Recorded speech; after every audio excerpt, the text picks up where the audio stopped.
চলো অনুষ্ঠান বাড়ির মতো এঁচোড় চিংড়ি রান্না করব সিক্রেট মশলা দিয়ে। তো চলো দেখা যাক। তো প্রথমেই সিক্রেট মশলা তৈরি করার জন্য গোটা শুকনো লঙ্কা, এলাচ, লবঙ্গ, দারচিনি, তারপর দেব গোলমরিচ গুঁড়ো, গোটা ধনে, গোটা জিরে দিয়ে লবণ দিয়ে ভালোভাবে রোস্ট করব। মশলাগুলো ঠান্ডা করে গুঁড়িয়ে নেব। তারপর কড়াতে সর্ষের তেল গরম করে এরপর হচ্ছে একে একে ডুমো ডুমো করে কেটে রাখা আলু লবণ আর হলুদ দিয়ে একদম ভালো করে ভেজে নেব। আর আলুটা কিন্তু লাল লাল করে আমার ভাজা হয়ে গেছে, সিদ্ধও হয়ে গেছে আলুটা। পর আলুটা তুলে নিয়ে তারপরে দিয়ে দেবো এঁচোড়। আবার এঁচোড় ও লবণ দিয়ে একদম লাল লাল করে ভাজবো। আর আমি কিন্তু এঁচোড় সিদ্ধ করে জল ফেলি না, আমি এরকম ভাবে ভেজে নিই, কারণ এরকম ভাবে ভেজে নিলে টেস্টটা কিন্তু দারুণ আসে। তো দেখো এঁচোড় কিন্তু আমার সিদ্ধ হয়ে গেছে ভাজতে ভাজতে। তো তুলে নেবো এঁচোড়গুলো। তারপর ওই কড়াতেই দিয়ে দেবো লবণ আর হলুদ মাখানো চিংড়ি মাছ। তো চিংড়ি মাছটা একটু হালকা সটে করে আমি তুলে রাখবো। তারপর কড়াতে আবারও সর্ষের তেল দিয়ে তেজপাতা দিয়ে তার মধ্যে দিয়ে দেবো পেঁয়াজ কুচি। তো পেঁয়াজ কুচিটা দিয়ে একটু ভাজবো। পেঁয়াজটা একটু ভাজা হয়ে গেলে এরপরে দেবো মশলা বাটা, সেটা হচ্ছে পেঁয়াজ, আদা, রসুন আর কাঁচা লঙ্কা। এটা দিয়ে ভালো করে কষিয়ে নেব।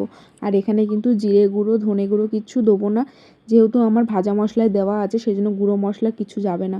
তো এখানে মশলাটা কষানো হয়ে গেছে, আমি দুটো টমেটো বেটে দিলাম। টমেটো বেটেও আর একটু ভালো করে কষিয়ে নিলাম যাতে টমেটোর কাঁচা গন্ধটা চলে যায়। তো এরপরে দিয়ে দেবো স্বাদ মতো লবণ, লঙ্কার গুঁড়ো আর হলুদ গুঁড়ো, ব্যাস।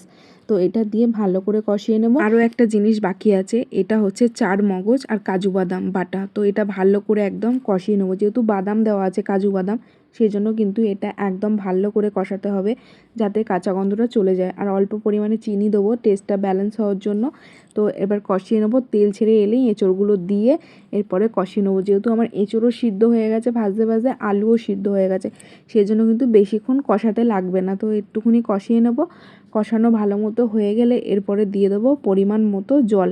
আর জলটা চেষ্টা করবে একটু গরম জল দেওয়ার, আমি একটু উষ্ণ গরম জল দিয়েছি। তো দিয়ে এরপরে কিন্তু টকবক করে তরকারিটা ফুটে গেলে এরপরে দিয়ে দেবো ভেজে রাখা চিংড়ি মাছ। এইদিকে কিন্তু রেডি। এরপরে দেবো সিক্রেট মশলাটা। আর এই মশলাটা দেওয়ার পরে রান্নাঘরটা পুরো অনুষ্ঠান বাড়ির মতো গন্ধ মমা করছে। আর দেবো 1 চামচ ঘি। ঘিটা তোমরা স্কিপ করতে পারো, আমার ঘিয়ের গন্ধটা ভালো লাগে বলে আমি দিই। তো এই যে একদম রেডি অনুষ্ঠান বাড়ির মতো এঁচোড় চিংড়ি। একবার হলেও তোমরা বানিয়ে এইভাবে খেয়ে আমাকে কমেন্ট করো।